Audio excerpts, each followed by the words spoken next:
My name is Gail Joyce, and I'm a Texan, born and raised in Abilene. I got involved with the Military Officers Association back in 2012. I'm a surviving spouse. My husband was in the Army for 20 years, and he died in 1999 as a result of acute lymphoblastic leukemia, which they said was caused by Agent Orange after his 2 tours in Vietnam. My experience as an advocate for MOAA kind of evolved over time. Kind of one thing led to another, and I guess people like my talk. I talk mostly about my son Casey, who was killed in Somalia in 1993. And so I mostly talked about that experience. But as I would go around to different chapters and talk to people, I learned that there was so much that not only surviving spouses did not know, but spouses didn't know. And then I found out that the military member doesn't know either. And so I would begin to build my talk as I went along, and I heard new stories, heard about things that needed to be talked about.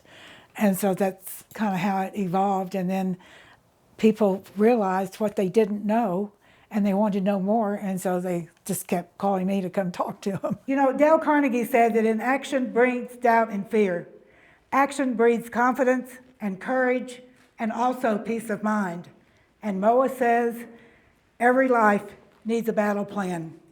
And I believe in making that plan for yourself, your family, and your loved ones will provide purpose and hope for the future.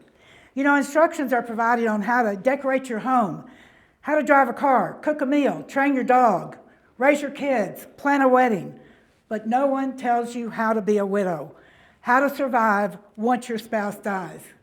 You know what? It just doesn't seem right that the only unavoidable life stage, and certainly the scariest and the most overwhelming one, doesn't have any helpful, down-to-earth resources or tools to guide you. But you know what? Loss is very complicated. It's a very complicated process of learning how to live again without your loved ones present. The unexpected can happen at any time, especially in the military. An unexpected move, a great job offer, last-minute opportunity for a trip of a lifetime, onset of a serious illness, an unexpected death. And I've learned through experience that it's important to always consider the what-ifs in life, to plan ahead and to be prepared as possible for the best as well as for the worst.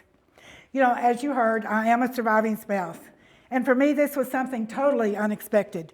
We'd always joked, my husband Larry and I, how he was going to outlive me, and all the women would be bringing him casseroles and offers of companionship. He came from a long line of long livers. His grandmother lived to be 105, and both of his parents were in their late 90s when they died. He was healthy, he was physically fit, and he was relatively young. And it did not occur to us, never occurred to us, that he might possibly die before me. But yet, statistically, women are far more likely to be widowed and far less likely to remarry than men. Of the approximately 14 million surviving spouses in America today, over 11 million are women. That's about 4.5 women for every single male. And I've learned, and I've been part of that statistics since 1999, now over 25 years. And Larry should have lived to have been 100. He just should have. But he didn't. But you know what? Most importantly, I think I am a survivor. I've survived 2 tours in Vietnam. Well, Larry's not mine. I've survived about 35 moves, 4 in 1 year, raising kids all by myself, living in places where I would never, ever choose to go, living in quarters where you had to make do because the furniture didn't fit, or the curtains were too short or too long. There was no space for that brand new freezer you just bought, and there were never enough bedrooms, and certainly never enough bathrooms. I've survived leaving friends, changing jobs, and the untimely deaths of family members. A brother, a sister, my dad, my mom, my husband, my son. I am a Gold Star mom. Another one of life's really unpredictable events. And for those of you who might not be familiar with the term, a Gold Star mother is one who gave her son or daughter in service to her country. In 1990, our youngest child, Casey, decided he wanted to join the Army, and he wanted to be a Ranger. Larry tried his best to talk him out of it. At least wait to commit to the Rangers until after he'd been in the Army for a while. We just felt like he wasn't ready. His life had been entirely too comfortable up to that point. And he was only 30 hours away from graduating college. But he was not to be deterred. Casey completed basic training, was accepted into the Ranger unit, and successfully completed Ranger training the very first time. Casey's entrance into the military changed our lives forever. Larry retired from the Army in 1980, and he became a very successful second career at the age of 41. And for the next 10 years, with the exception of some reunions with Army friends, we were separated from the military. But Casey's decision would pull us back into military, as we often found ourselves at military installations for special occasions, special ceremonies, presentations, and memorials. Our youngest son, James Casey Joyce, 24 years old, U.S. Army Ranger, was killed in Somalia during the Battle of Mogadishu, or perhaps better known as Black Hawk Down, on October the 3rd, 1993. 30 years, 9 months, and 13 days ago. And you know what? It still seems just like yesterday. The Rangers had been in country only 2 months when the worst firefight for our military occurred since Vietnam. And you know what? Just days before this happened, we'd gotten a letter from Casey telling us that he was going to be coming home, and he was going to be coming home soon. And he did come home, but with 17 others who had died, 5 who were Rangers, and dozens who were severely wounded. Casey, so funny, so passionate, so full of life, so full of promise, was now physically gone from our life. But never from our loving memories. The pain of missing him is a constant reminder of the joy we had in loving him. You know, Larry had 2 tours in Vietnam, one as a Vietnamese battalion advisor and the second one as an Army aviator, where he expected to get shot at every single day. And he came home both times without so much as a scratch. Casey's death was a terrible, terrible time for us. And you know, it's a time I still can't make sense of. Why? Casey did receive the Silver Star posthumously for saving the life of a young soldier, Private Todd Blackburn, who was on his team in Somalia. Todd missed the rope coming out of the helicopter and fell 75 feet to the ground. He broke his back, his leg, had serious head and internal injuries, and it took him 2 years to learn to walk and talk again. I met that young man at Fort Benning when the movie Black Hawk Down was first released. He came over to me and he gave me a great big hug. And he thanked me for Casey's life. And he said, you know, I would not be here today if it had not been for Casey's efforts to save me. And then he said he wanted to introduce me to someone special, his daughter. Her name is Casey. You know, that is one of those wonderful, life-giving moments that keep coming back to me as a result of Casey's ultimate sacrifice. A gift, it's a gift for which I am forever grateful. You know, I still get asked often, how do you get over a loss like this? So unexpected, so unpredictable. Well, as some of you are aware, you never get over it. Grief is a really unique and very personal journey. So you find ways to live your life despite your loss. For me, it was the support and love and help that I got from my family and friends. And then it was the prayers that I prayed when I asked for courage and strength just to get through each day. And then later it was the projects that I found where I could actually help others. And now it is the talks and shared memories of Larry and Casey, like today, for example, because whenever and wherever I can, I always talk about them and my struggles, and then I find others who can share and relate my experiences with me. You know, you never ever forget what you lost, whether it's your son, your daughter, your husband, or your wife, but you learn to value what you have. So here I am, and I think in many ways I'm stronger because of all the challenges and unexpected events in my life. In 2012, the invitation to be on the organizing board for a brand new chapter in Granbury, Texas was one of the best things that happened to me. It provided me with an opportunity to be an active part of the military once again, to be a part of that military family. And it gave me new ways in which I could serve. And you know what? It gave me purpose. And then in 2013, I was chosen to be part of the MOAA National Committee that was made up of surviving spouses. And so began my work as a volunteer for MOAA. And as you heard earlier, I'm now the surviving spouse representative on the National Board of Directors. It's never a straight and narrow path. Again, it just depends on the situation. We have some families where the guys talk. My husband was a planner and a talker, and so he had taken care of things. For example, he took himself down to the funeral home. He chose his casket. He made arrangements to get transferred to Arlington National Cemetery. I would not have known how to do that. I knew he wanted to be buried in Arlington, but he took care of all that, and it was wonderful.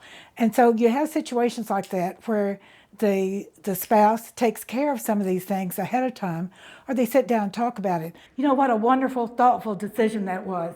He made it very clear what he wanted, and then he made it happen. Wisdom is knowing what to do next. The virtue is in doing it. Larry wanted to be buried close to our son Casey in Arlington, and he wanted to be buried in his uniform.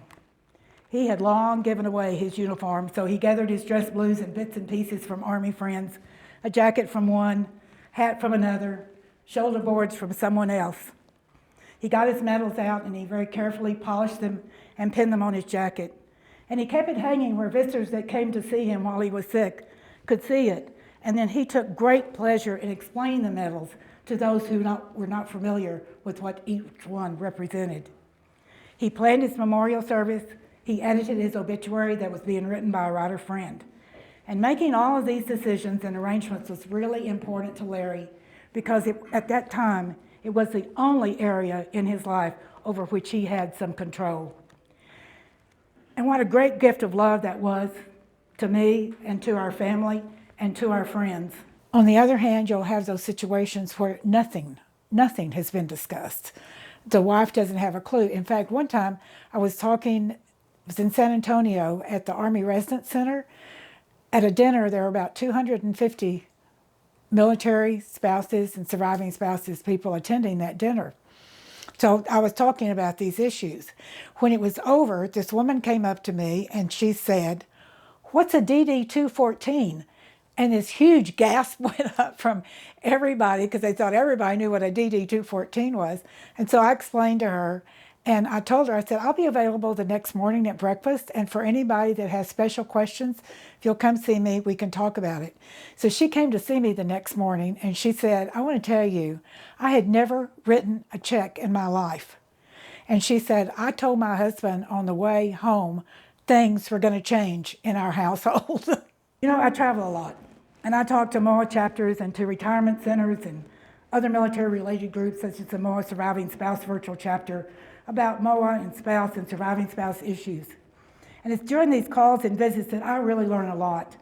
For example, I've learned that one cannot always count on one spouse to share vital information. And that's one critical issue that just keeps recurring over and over again. Bad or lacking communication between the spouses. Some quick stories with lessons to be learned. A woman's husband died, and all their papers were in the bank safety deposit box. That's a good place, right? Safe, secure. Wrong in this case. He had never had his wife sign the signature card that would have allowed her to open that safety deposit box. Therefore, when her spouse died, she could not get in the box to get all the important papers that she needed. 6 months later, she was still trying to work the legal system for the help she needed in order to get that information. And here are two more situations that you might not have thought about. I know I hadn't. A good friend of ours died recently. They thought they'd taken care of everything. They were really organized people. However, Anne discovered later that they had not considered two very important decisions or details. First one was credit cards. I hear about this issue frequently, and I'll see some heads nodding. Anne had a card. It had her name on it, and she paid the bill every month. Does this sound familiar to some of you? However, when Jack died, the bank, USAA, canceled the card immediately. Why? because the account was in Jack's name only. It's important that both of you have a separate credit card account in your name only, and also important that each spouse has established a credit in their individual names as well. So that when the time comes, someone is not left cardless or without a credit history. Because often there can be a delay in pay and benefits, and a credit card can come in really handy during that time. Another issue that most of us probably have not even considered is utilities. My friend discovered that the utilities were getting ready to cut her off because they were in her husband's name only. It's usually a pretty easy fix. You just have to add both names, but you also need to check on cable, satellite, internet, and phone companies to see what their requirements might be where you live. And recently I heard about something else you want to take care of ahead of time, and that's car titles. And make sure the car title contains both names and reads or, not and, so when the survivor needs to sell a car, he or she can do so quickly without a lot of hassle. One of the regional leadership training sessions that we had, I heard a true story about a two-star who had divorced his first wife and then remarried. He was returning from a meeting in a helicopter in Germany. The helicopter crashed. It killed everyone on board. His current wife then discovered that he had never, ever changed any designated beneficiary on any documents, never made any changes with DEERS, the medical people, or with DFAS, the financial section, after his divorce and subsequent remarriage, which consequently gave everything to the first wife, and the current wife got zero. Unintended consequences for failure to make some really simple changes to some especially important documents. He could have, he probably would have, and he most certainly should have. I think it's more uncomfortable, and the fact that, it would be admitting that you are going to die. I know the question came up about those who are on active duty and those who are retired, what the difference may be, and I think for active duty, they're better prepared. Because I know with Casey, when they left to go to Somalia, he had to fill out all this paperwork about where he wanted to be buried, even who he wanted to deliver his eulogy, what kind of music he wanted. That was all on this paperwork that he had to fill out before he left, so that for him, everything was very clear on what was going to happen, and he named his dad as the person to give his eulogy, which was the reason Larry did it. I mean, it was really difficult for him, but because Casey asked for it, he did it. But, then you go along and you retire and you don't think about those things anymore, and I think it's just unpleasant. Nobody wants to talk about death. And that's why I always try to present it in having these conversations as a gift of love. It's a gift of love, not only for your spouse, but for your children too. Remember, always remember, life needs a battle plan. And I need for you to remember this. Death can happen when you're young. It can happen when you're old. It can happen when you're at home, out of town, or out of the country. And while it usually happens only one at a time, sometimes a couple can die together. And so that is why it's really important that you also keep your children and/or a trusted friend informed and in the loop. So prepare your spouse and your children for the possibilities, the what ifs, and do the things that you can do and do them now. And to quote Gandhi, the future depends on what we do in the present. Please carve out some time to sit down and have that important conversation with your family. Make a plan. Talk about finances. For example, list income and expenses as a couple. Then list his income and expenses if she should die. Then list her income and expenses if he should die.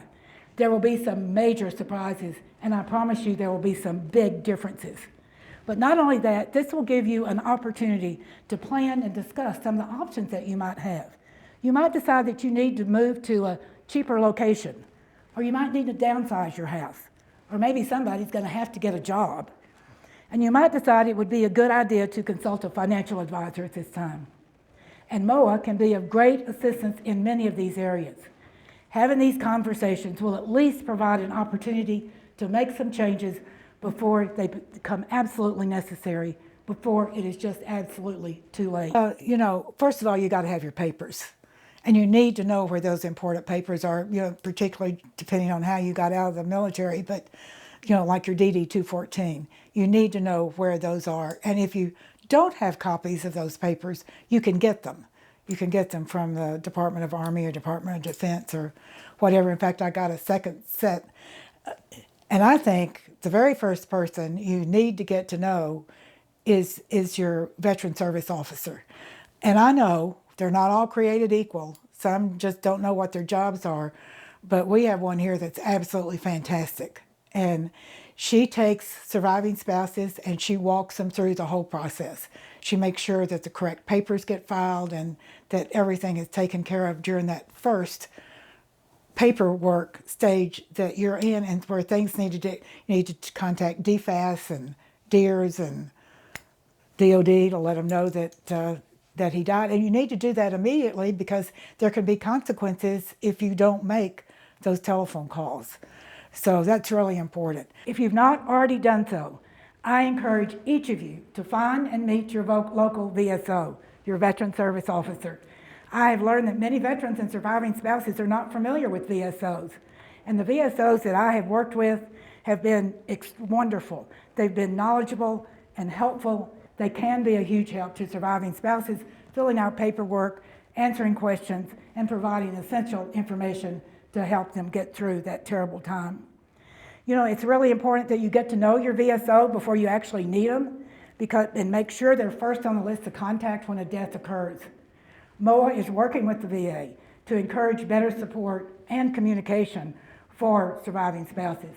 And the goal is no wrong door policy. In fact, the VA has now established the Office of Survivor Assistance.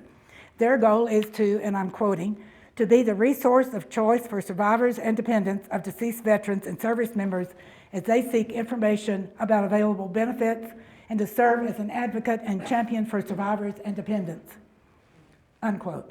Well, a very noble goal. We just hope that they follow through.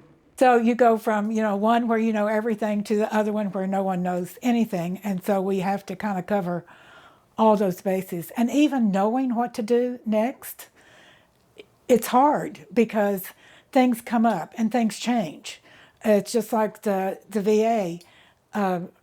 They've been really good to work with in most areas. But what happens is sometimes the information they have doesn't filter down to the local level.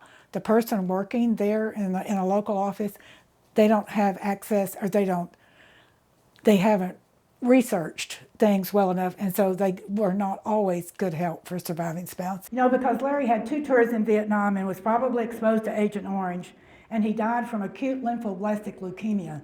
By the way, this is a fairly common leukemia for children with a 95% cure rate, but it's an especially deadly disease for a man in his late 50s.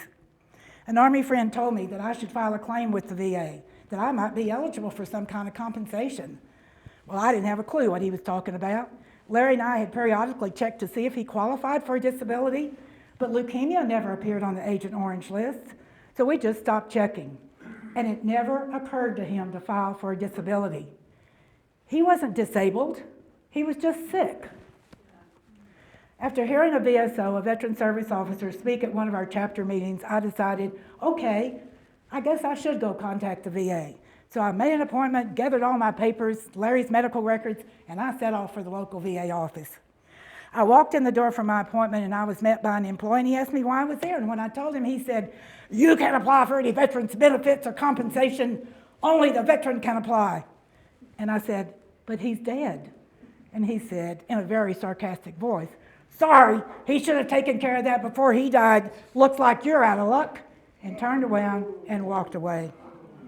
I was embarrassed and I was very confused, and I felt totally helpless. And I was certainly angry at the way that I was treated, but I didn't know what to do. I had no idea at all what my benefits might be, what my rights were, or how to go about getting any answers. So I left the VA, vowing never to go through anything like that again. This happened to me about 20 years ago, and I know some things have definitely changed for the better. But I tell you this story because this is an experience that we hope no other surviving spouse must endure. And it is our goal, the Surviving Spouse Advisory Council and MOAA and the VA, to make sure that spouses and surviving spouses have the top knowledge and the tools that you and they need to take those next steps, to be prepared. You know, I know some of you served in Vietnam. Some of you, yep. And some of you have been in a toxic environment. Yes. And for those of you who did or have, I encourage you to file for disability, even though you may not be ill now. You do not even have to have knowledge that you were actually exposed to Agent Orange or to any toxins. You just must show that you were in Vietnam or some other conflict area during a certain period, which will show up on your DD-214. When you go, the worst thing that VA can do is deny your claim. But you will be on record as having filed. This is very, very important, because if it is approved anywhere down the line later on, it could mean the difference of several years of DIC compensation for your spouse after you die. Also, a disability designation can often decrease your property taxes for you and for your spouse, depending on what your local requirements are. You know, a few years ago, I met a woman by the name of Paula, a surviving spouse. She had just been awarded DIC after a 12-year prolonged battle with the VA. Her husband, who died following a lengthy illness, had filed a claim with the VA, but it had been denied. After he died, VA reopened his claim and Paula filed her claim. It was denied 3 times, but she was finally granted the opportunity to go through the arbitration process. So she found a lawyer who specialized in VA and Agent Orange claims. Bottom line, she won, and she won big. Not only was she awarded the monthly payment from DIC, but she also got 12 years of back compensation. Why did she get 12 years and how many did I get? 1. Because her husband had filed for disability before he died, even though his claim was denied at the time. Sometimes it just takes some perseverance, certainly a little knowledge, and a lot of patience to get things done, but it does happen. And here again, understanding some of the what-ifs will help you and your spouse be better prepared and avoid the could-haves and the would-haves and the should-haves in life. It's just like that one woman I was telling you about that just found out that she was probably eligible for DIC. And that happens a lot because people just don't think about it. You know, I really encourage people to check the VA website, number 1. Number 2, read MOM and check the MOAA website, because they always got the latest information on the diseases that are covered for DIC that the VA will accept. And that changes. And sometimes it changes almost daily. And I encourage you all to get acquainted with the Veterans Administration website, www.va.gov, and stay on top of Agent Orange, toxic exposure, and other causes of vets' illnesses. Get the latest information about cemeteries and burials. There's a form available that you can fill out now that will let you know in advance if you can be buried in a VA National Cemetery. Of course, this is not for Arlington National Cemetery, which is run by the Army. But what this can do is make the burial process a whole lot easier for your family members during a very stressful time.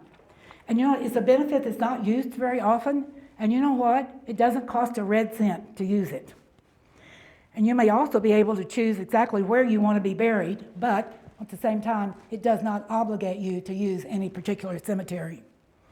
While on the VA website, I recommend that you research aid and attendance. It may not apply to both of you, to any of you here, but it may apply to somebody you know, because this is a little used benefit for very low income families and survivors, and it can come in handy. You could find yourself in a financial bind with a bad stock market or the housing market completely collapsing. Either of these could wipe out your savings, and you might need help, especially if you are in bad health. You know, it's surprising how many surviving spouses that we hear from that are in really desperate financial binds. You might have a friend who could also use this information and could use the extra help when the time comes. And also check out other financial assistance that may be available, especially surviving spouses, to check out services such as home loans and education opportunities. You know, and one thing that VA just did, which I found really interesting, and I have a list back there about this too. VA just published a fraud prevention kit where you can learn all about the latest scams and frauds. And I know we have all been exposed to some of these at some point, and I think they're getting worse too. As I mentioned earlier, another reliable source of information for surviving spouses and surviving spouse liaisons is the MOAA Surviving Spouse Virtual Chapter. I encourage all surviving spouses to please join this group. There are no dues. The only requirements are to be a surviving spouse, a member of MOAA, or a surviving spouse liaison. And I promise you, you will be glad you did. I do know that making plans together and as a family is a gift of love, and it will help both of you and your family to be better prepared for the future. And I hope you will plan to provide a similar presentation such as this to your chapter at least once a year, and maybe 2 times a year in an abbreviated manner, because things change, and they change constantly. And you know what? I have found people don't often remember even the really important information. MOAA, Surviving Spouse Advisory Council, your surviving spouse liaison, VSO, VA, and I can provide you with a wealth of information and supply help when and where you need it. Remember, planning ahead can give survivors peace of mind. An important side note, remember, if you are a life member of MOAA, and I imagine many of you are, when you die, that membership passes to your spouse automatically at no cost whatsoever. This is a great MOAA benefit. And so just make sure that your spouse is well aware of this and encouraging them to continue to take part in MOAA after you're gone. MOAA offers many benefits and opportunities for surviving spouses, such as insurance, travel opportunities, updated information on military issues, help with financial questions, employment information and assistance, not to mention emotional support and a group of friends who understand and who really care. And please note, a surviving spouse can join on her own. I did. Larry was never a member of MOAA. I love the MOAA tagline, never stop serving, because I think that's what we, surviving spouses, military members, and spouses all continue to do, either individually or as part of this wonderful organization, by working with our local JROTC and ROTC programs and helping our veterans and their families and their survivors in need. As General Dwight D. Eisenhower said, no battle was ever won according to plan, but no battle was ever won without one. Every life needs a battle plan. I salute each of you, and I thank each of you, surviving spouse, military member, and spouse, for your service, and I thank you for your time and attention.